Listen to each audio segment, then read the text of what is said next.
Bonjour à tous et bienvenue dans la vidéo.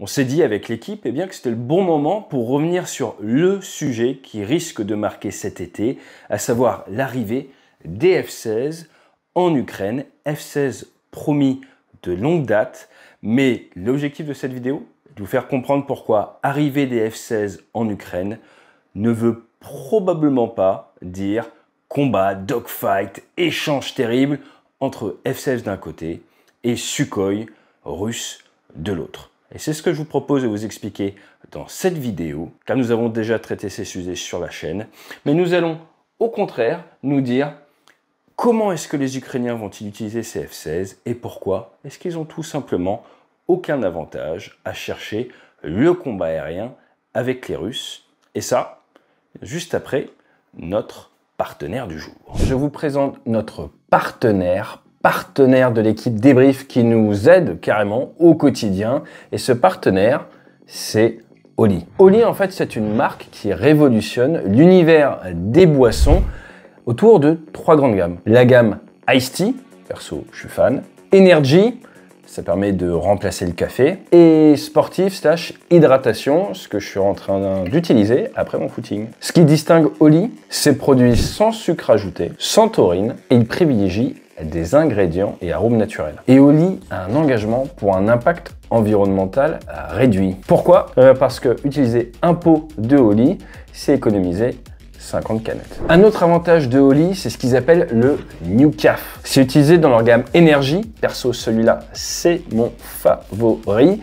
Et le New Caf, ça vous offre une libération prolongée de l'énergie sans baisse soudaine, sans les fameux crashs. Alors, on va pas se mentir, cette boisson, c'est devenu un petit peu un game changer pour l'équipe.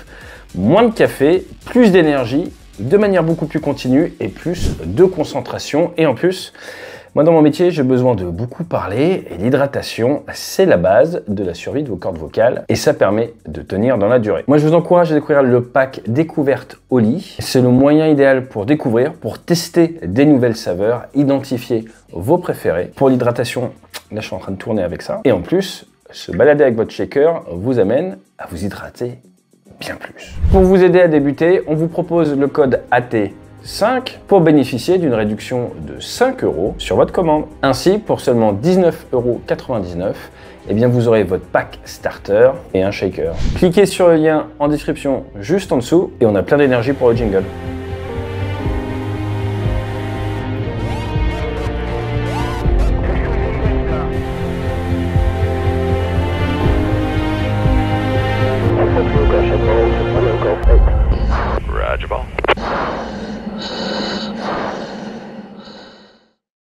Si vous êtes un habitué de la chaîne ou si vous avez lu Au-delà de l'Ukraine, vous savez que la guérilla aéronautique, c'est ce qui permet à l'armée ukrainienne de tenir encore actuellement. Et les armées occidentales ont pris des notes et c'est pour ça que ces dernières semaines, vous avez vu par exemple les Suisses s'entraîner à mettre en œuvre le F-18 depuis des autoroutes, chose qu'ils n'avaient pas fait depuis des années.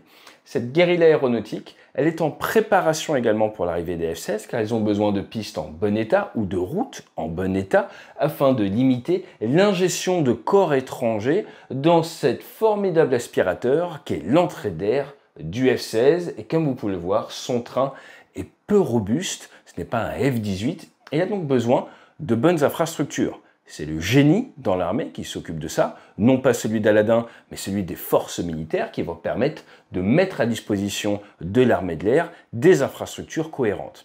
Ça veut donc dire, pour les Ukrainiens, défense, bunker et surtout mettre les avions un petit peu partout, surtout qu'il n'y a pas d'avions ravitailleurs en Ukraine et il faut donc disperser intelligemment les avions tout en prenant en compte le fait qu'ils vont devoir opérer également à l'automne, à l'hiver, avec des conditions météo dégradées et qu'il faudra donc pouvoir faire des approches en mauvaises conditions météo. Ça, c'est le premier point que les Ukrainiens ont dû prendre en compte pour préparer l'arrivée du F-16.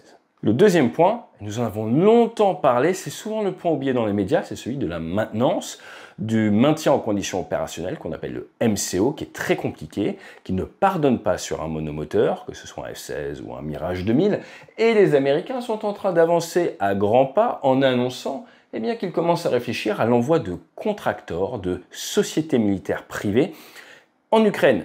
Ça rendrait beaucoup de problèmes pour les Ukrainiens beaucoup plus simples, que ce soit autour des systèmes patriotes ou autour de la mise en œuvre d'avions, et ça débloquerait forcément de nombreux verrous et augmenterait de manière exponentielle les capacités opérationnelles de l'armée de l'air ukrainienne. Ces contracteurs pourraient être utilisés pour la formation, mais surtout pour la maintenance et l'entretien, donnant ainsi, prêtant, si vous voulez, louant, un peu comme quand vous récupérez un véhicule pour quelques jours, et bien, du matériel à des pilotes qui n'ont plus qu'à utiliser à des fins opérationnelles l'avion, mettre en œuvre l'armement, le ramener, et puis le lendemain ou quelques heures après, récupérer un avion bon de guerre. L'autre gros point très important pour les Ukrainiens, c'est celui de la protection des bases, contre des missiles balistiques, contre des missiles de croisière, mais également contre des drones. Et là encore, grande avancée fin juin dernier, avec cette possibilité de récupérer bien tout simplement des systèmes patriotes que les États-Unis récupéraient des Israéliens et ensuite qu'ils transféreraient vers l'Ukraine. On parle de 8 systèmes, ce qui aurait un impact majeur pour la protection de la guérilla aéronautique ukrainienne. À partir de là, vous allez avoir des infrastructures avec des bunkers, des protections, de quoi protéger ces infrastructures avec des systèmes patriotes, de quoi permettre à vos avions d'être verts, comme on dit dans notre jargon, d'être opérationnels. Qu'est-ce qui vous manque? Eh bien maintenant, la phase offensive. Et c'est ce que l'on voit et ce que l'on analyse, ce que l'on débriefe sur cette chaîne depuis maintenant des semaines. C'est une grande campagne de suppression of Enemy Air Defense, des systèmes sol-air russes qui sont systématiquement traqués et attaqués par notamment les attaques MS avec un succès bien plus fort que par les AGM-88 tirés par les Sukhoi et MiG-29 ukrainiens, la suppression des défenses en Crimée ou le long de la Russie avec des S-300, des S-400 ciblés, cette image le montre bien, vient petit à petit éroder les capacités de défense de zone des Russes. Ajoutez à ça le grignotage de leur capacité de contrôle et de détection aérien, ce qu'on appelle le SDCA, système de détection et de contrôle aérien dans nos armées, avec les A-50 attaqués au sol, puis attaqués en vol. Maintenant, ça a été affirmé par les Américains, touchés pour certains par des missiles patriotes qui se sont positionnés en embuscade.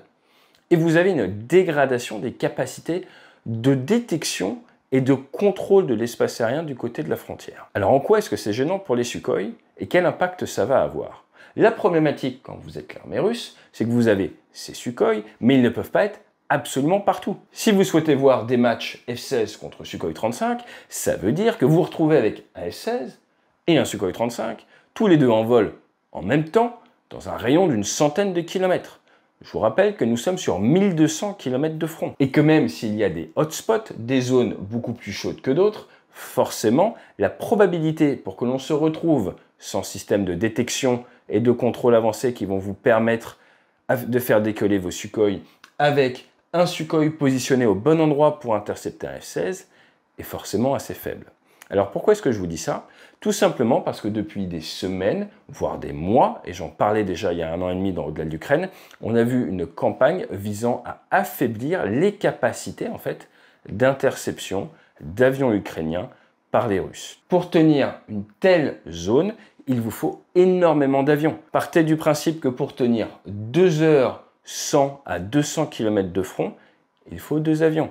1200 km de front, même si on vient réduire dans les grandes zones, on va dire 400 km de front, nous sommes sur des besoins en termes d'avions qui sont monstrueux. Et c'est pour ça que normalement, vous avez les radars au sol ou en l'air pour détecter et faire décoller votre chasse au moment où il y a besoin. C'est pour ça également que les Ukrainiens ont des systèmes de renseignement qui leur permettent de savoir quand les MiG-31 décollent, quand les Du-95 décollent, de manière à pouvoir mettre leurs moyens de protection en alerte. Et donc si on amène cette logique sur le champ de bataille, vous êtes Ukrainien, vous avez des F-16, votre objectif n'est pas de détruire l'armée de l'air russe, ce n'est pas un objectif bien malin à aller chercher, votre objectif est d'avoir un impact militaire sur le champ de bataille, donc de faire de l'appui-feu, donc de pouvoir aider vos troupes et grignoter ou récupérer du terrain au sol.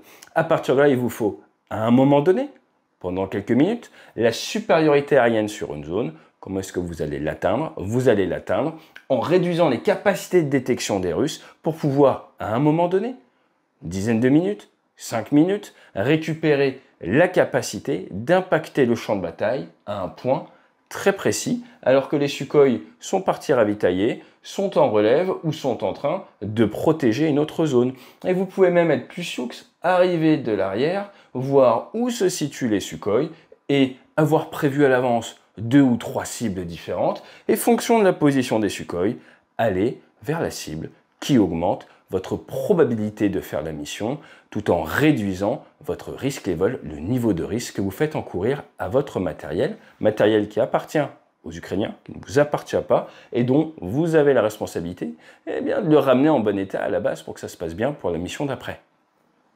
Donc je le répète, vous n'avez aucun intérêt en tant que pilote de F-16, vous arrivez, vous avez différents objectifs possibles, vous regardez la situation, la picture grâce à votre radar, grâce à votre guerre électronique, vous détectez qu'il y a une patrouille de Sukhoi ennemie ici, une patrouille de Sukhoi ennemie ici, vous allez attaquer l'objectif numéro 2.